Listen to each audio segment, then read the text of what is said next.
la réalité de la deuxième vague est là. J'appelle de façon extrêmement claire à ce que nous nous mobilisions toutes et tous pour faire face à cette deuxième vague. Il ne peut plus y avoir de relâchement.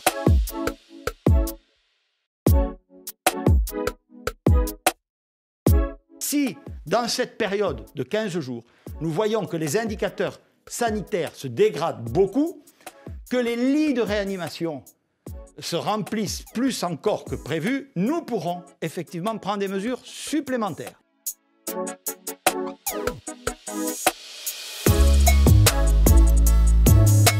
Nous avons une stratégie qui est claire, qui consiste à avoir une riposte graduée et territorialisée à la crise. Et effectivement, ce sont dans les grandes métropoles, il y en a aujourd'hui 9, qui sont classées, comme vous l'avez dit, en zone d'alerte maximale. C'est mécanique. Plus il y a de gens contaminés, plus une partie d'entre eux vont faire des formes graves. Jeudi, vendredi, samedi, on a eu 6000 nouveaux cas en Île-de-France. On estime que c'est entre 2 et 5% le nombre de nouveaux cas graves à partir des contaminations. Donc ça veut dire que c'est sans doute jusqu'à 300 personnes par jour dans quelques jours qui vont arriver dans les hôpitaux d'Île-de-France. Rien ne doit être exclu. Rien ne doit être exclu quand on voit la situation dans nos hôpitaux. Ce matin, on a en réanimation 474 malades. Ça veut dire qu'on a passé les 42%, qu'on a dans le même temps plus de 1480 personnes dans les lits d'hospitalisation conventionnels. On en a 672 dans les lits de soins de suite et de réadaptation et presque une centaine en psychiatrie.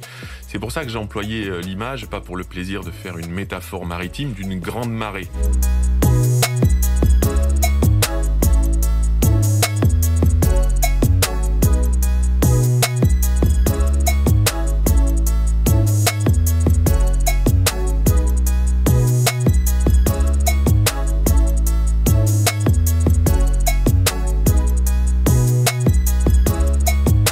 Nous avons des signes que ça repart quand même un peu.